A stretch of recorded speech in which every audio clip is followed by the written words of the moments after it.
Hello, അപ്പം നമ്മൾ ശനിയാഴ്ച ആയിട്ട് ഫുഡ് കഴിക്കാൻ പോവാം കേട്ടോ.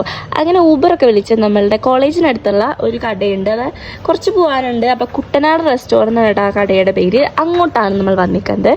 അങ്ങനെ അതേ നമ്മൾ നമ്മുടെ കുറച്ച് ഫ്രണ്ട്സും കൂടെ ഉണ്ടെന്ന് പറഞ്ഞു. അവിടെ എത്തിയപ്പോൾ നമ്മൾ അവരെ വെയിറ്റ് ചെയ്തിരിക്കുകയാണ് കേട്ടോ. അപ്പോൾ അതേ അവരെത്തിയിട്ടുണ്ട്. അങ്ങനെ നമ്മൾ വേറൊരു ടേബിളിൽ ഇരിക്കാമെന്ന് വെച്ചു. എല്ലാവർക്കും ഒരുമിച്ച് ഇങ്ങനെ ഇരിക്കാമെന്ന് വെച്ചു. അത് കഴിഞ്ഞപ്പോഴേക്കും നമ്മൾ ഓർഡർ ചെയ്തട്ടോ. അപ്പം നമുക്ക് എല്ലാവർക്കും ചട്ടിച്ചോറ് കഴിക്കാനെന്ന് തോന്നി. ഇവൾക്ക് ചട്ടിച്ചോറ് വേണ്ട, മീൽസ് മാത്രം മതി എന്ന് പറഞ്ഞു. അപ്പം അതേ മീൽസ് ആയതുകൊണ്ട് വേഗം അവൾക്ക് ഫുഡൊക്കെ കിട്ടി കേട്ടോ. ഞങ്ങൾക്ക് ചട്ടിച്ചോറ് ആയതുകൊണ്ട് കുറച്ച് സെറ്റ് ആയതുകൊണ്ട് കുറച്ച് ലേറ്റായിട്ടാണ് കിട്ടിയത്. അപ്പം അതേ നമുക്ക് ചട്ടിച്ചോറ് കിട്ടിയിട്ടുണ്ട്. എന്നാലും കുറച്ച് ഐറ്റംസ് ഉണ്ടായിരുന്നു. നമ്മൾ മുമ്പ് ഇവിടെ പോയപ്പോൾ കുറച്ച് അധികം നമുക്ക് തന്നായിരുന്നു. ഇപ്പോൾ എന്താണെന്നറിയില്ല, ഭയങ്കര ക്വാണ്ടിറ്റി കുറച്ചുള്ളൂ, ചോറായാലും എന്തായാലും.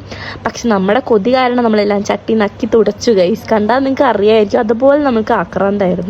അതുകൊണ്ട് നമ്മളെല്ലാവരും നല്ലപോലെ ഫുഡ് കഴിച്ചു. അതേ ഫുഡൊക്കെ കഴിച്ച് നമ്മൾ ഇറങ്ങാൻ കേട്ടോ. അപ്പോൾ അതേ ബില്ലടിക്കാൻ പോവാണ്. ബില്ലൊക്കെ അടിച്ചു കഴിഞ്ഞിട്ടുണ്ട്. നമ്മൾ 12,000 ഒക്കെ തിന്നിട്ടുണ്ട്. അപ്പോൾ അതിൻ്റെ മുതലെടുപ്പാണ് ഇത് കാണുന്നത്. ഈ ഒരു ജീരക മിഠായി ഞങ്ങൾക്ക് എല്ലാവർക്കും ഭയങ്കര ഇഷ്ടമാണ്. അപ്പോൾ ഫുഡ് കഴിച്ചത് നമുക്ക് കഴിക്കലത്തിരി കൂടുതലാണ്. ഫുഡൊക്കെ കഴിച്ചതിന് ശേഷം നമ്മൾ അവിടെ അതിൻ്റെ ഓപ്പോസിറ്റ് ഒരു കുറച്ച് റെസ്റ്റോറൻറ്റ്സും കഫേസൊക്കെ ഉള്ള ഒരു സ്ഥലം ഉണ്ടായിരുന്നു.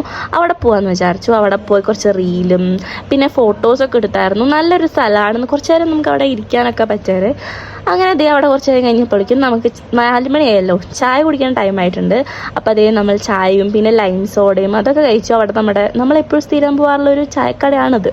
അപ്പോൾ അത് കഴിഞ്ഞപ്പോൾ അവിടെ കുറച്ച് സ്നാക്സ് ഇരിപ്പുണ്ടായിരുന്നു. അതും പാഴ്സലാക്കി നേരെ ഹോസ്റ്റലിലോട്ട് പോവാണേ. അപ്പോൾ ഇന്നത്രയുള്ളൂ ഗൈസ്, ബൈ.